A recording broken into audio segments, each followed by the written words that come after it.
আমি রাজনীতি করি না। খালেদা জিয়া 3বারের সফরসঙ্গী ছিলাম। তারপর উনি আমাকে নিয়ে মায়ানমারে নিয়ে গেছেন, আমি আর শাকিলা জাফরকে। সেখানে আমরা গান করেছি। তো আমি চাচ্ছিলাম যে এই জাতীয়তাবাদী দলকে আমি, যেহেতু সংস্কৃতি বান্ধব দল, সেই কারণে আমার মাঠে নাম। এমন কিছু পাওয়ার জন্য কিছু করেছি সেরকম না। কোনো সরকারের আমলে কোনো সুবিধা আমি নেইনি। এই যে প্রচারণা করেছি, এটা তো সবাই দেখেছেন, আপনারা দেখেছেন। তবে যারা এমপি হতে চাচ্ছেন, অবশ্যই শুভকামনা জানাই আমার কলিগসদের। নিশ্চয় তারাও আমাদের সংস্কৃতি নিয়ে কাজ করবেন জায়গা থেকে। এই তো রাজনীতিতে আসা উচিত না, এমপি মন্ত্রী হওয়া উচিত না, সেটা আমি মনে করি। সমর্থন থাকতেই পারে যে কোনো দল। ওই এমপি মন্ত্রী হতে হলে হয় কি, ওই যে আপনার জেলে যেতে হবে।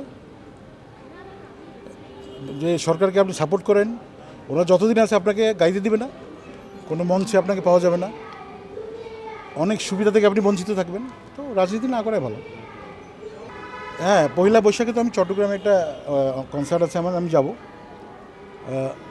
আমরা বাঙালি হিসেবে তো পয়লা বৈশাখ অবশ্যই আমি সমর্থন করি। শোভাযাত্রা হবে, যেটা হোক, এই কালচারটাকে আমাদের ধরে রাখতে হবে। এই সারা পৃথিবীতে এই পয়লা বৈশাখটা পালন করে। তো আমি নিশ্চয়ই যাব, কনসার্ট আছে আমার। এই তো বিভিন্ন দেশে পয়লা বৈশাখের প্রোগ্রাম। আমার একটা ঘটনা বলি মান্না সম্পর্কে। আমার যখন বৃহস্পতি তুঙ্গে মান্নাও সুপারহিট, ওই সময় ওয়ান্ডারল্যান্ডে আপনারা জানেন যে গুলশানে সব গানের মিউজিক ভিডিও হতো, সিনেমা শুটিং হতো। তো আমি আমার মিউজিক ভিডিও শুটিং করতে আমি ঢুকেছি ওয়ান্ডারল্যান্ডে। তখন সে একটা সিনেমা শুটিং করছিলেন। আমার যতটুকু মনে পড়ে, মাসুম বাবুল প্রয়াত হয়েছেন, সে ড্যান্স ডিরেক্টর ছিলেন, এবং তার সাথে নায়িকা ছিলেন পূর্ণিমা এখনও বেঁচে আছেন। তো মান্না ছিলেন হিরো।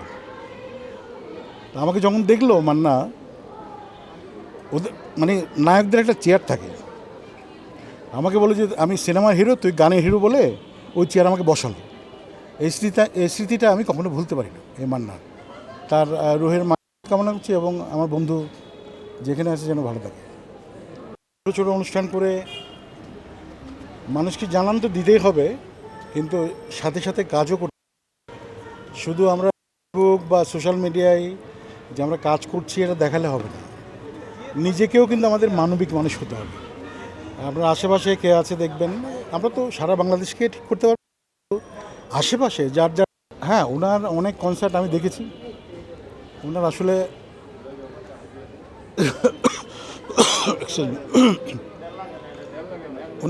ওনার একটি গান, আশা ভোসলের অনেক গান আছে, হাজার হাজার গান আছে। এর মধ্যে একটি গান আমি ছোটোবেলায় করতাম, যেখানেই থাকো সুখে থাকো, এই শুধু আমি চাই। এই গানটা আমি করতাম গুনগুন করে। আজকে উনি প্রয়াত হয়েছেন। এইসব শিল্পীদের আসলে মরণ হয় না। এই যে কিশোর কুমার মরে গেছেন, কিশোর কুমারের গান আমরা শুনছি।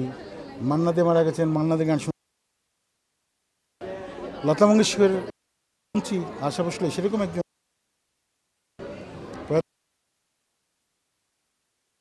তার মাগফিরাত কামনা করছি।